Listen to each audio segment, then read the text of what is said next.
Dante's Inferno. Midway along the journey of our life, I woke to find myself in a dark wood, for I had wandered off from the straight path. How hard it is to tell what it was like. This wood of wilderness, savage and stubborn. The thought of it brings back all my old fears. A bitter place, death could scarce be bitter. But if I must show the good that came of it, I must talk about things other than the good. How I entered I cannot truly say, for I had become so sleepy at the moment when I first strayed, leaving the path of truth. But when I found myself at the foot of a hill, at the edge of the woods beginning, down in the valley where I first felt my heart plunge deep in fear, I raised my head and saw the hilltop shrouded in morning rays of light sent from the planet that leads men straight ahead on every road. And then only did terror start subsiding when in my heart's lake, which rose to heights of fear. That night I spent in deepest desperation.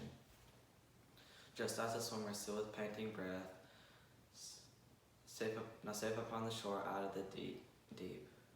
I turned for one last look at the dangerous water. So although my mind was turned to flee, turned around to gaze once more upon the past that never let a living soul escape. I rested my tired body there a while and then began to climb the barren slope. I dragged my stronger foot and limped along.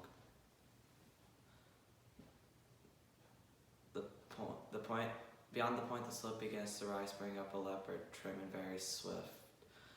It was covered by a pelt of many spots, and everywhere I looked, the beast was there, blocking my way. So time and time again, I was about to turn and go back down. The hour was early hour, the morning then.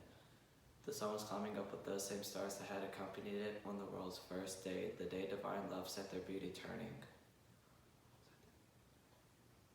Encouraged me to think that So the hour and sweet season of creation encouraged me to think that I could get past that gaudy beast, wild in its spotted pelt. But then good hope gave way and fear returned when the figure of a lion loomed up before me. And he was coming straight toward me, it seemed, with head raised high and furious with anger. The air around him seemed to fear his presence. And now as she woke came that in her leanness seemed racked with every kind of greediness. How many people she has brought to grief. This last beast brought my spirit down so low with fear that seized me at the sight of her.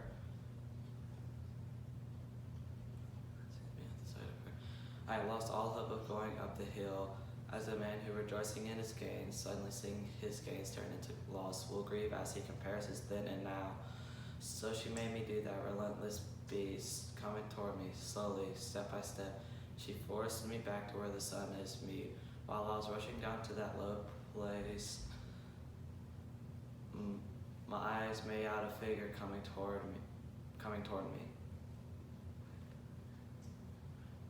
Of one grown faint, perhaps from too much silence.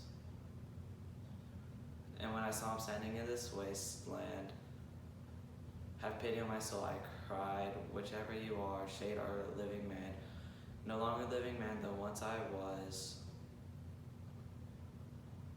he said, my parents were from Labardia, both of them men twins by birth.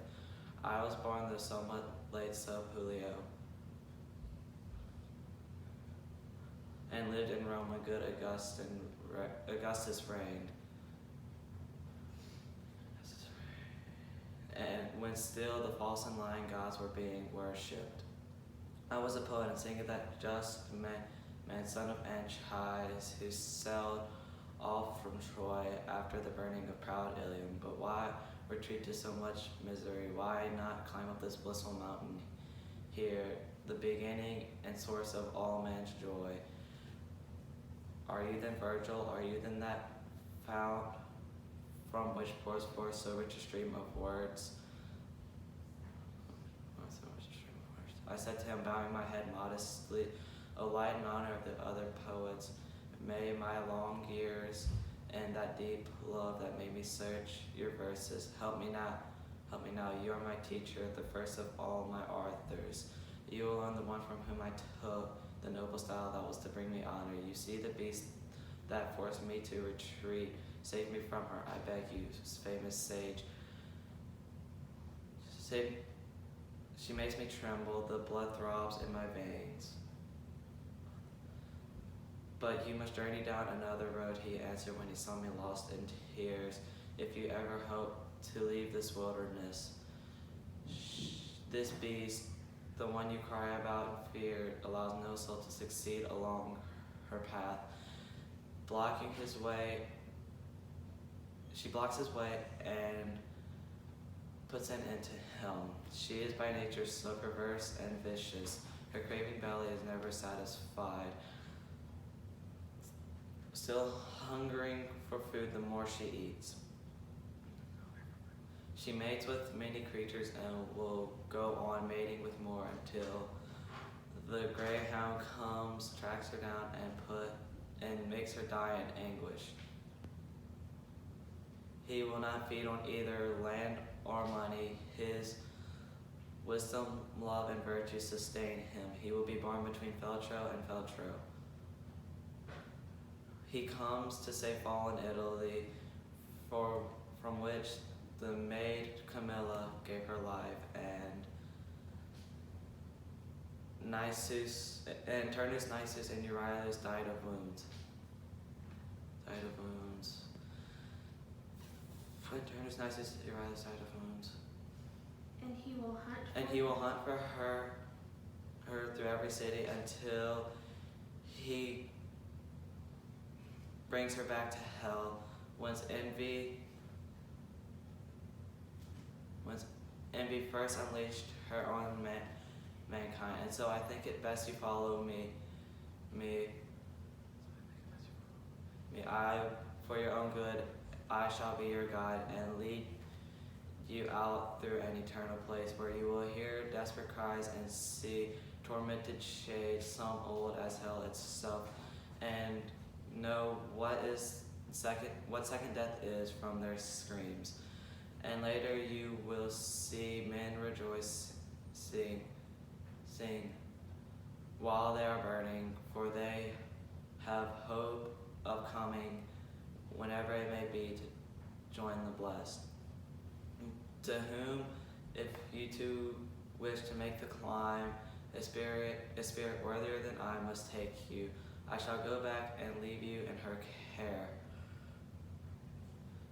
Because that emperor,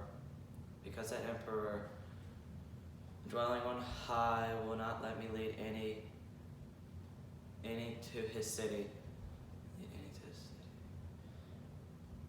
Oh, happy since I in life rebelled against his against his law. Everywhere he reigns, and there he rules. There is his city, and there is his high throne. Oh happy the one he makes his citizen. And I to him, poet, I beg of you, in the name of God, that God you never knew,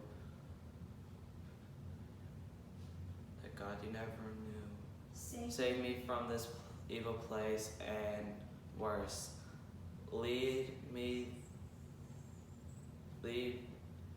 there. Lead me there. You spoke about, that I may see the gate St. Peter guards. That I may see the gate St. Peter guards, and those whose anguish you've told me of. Then he moved on, and I moved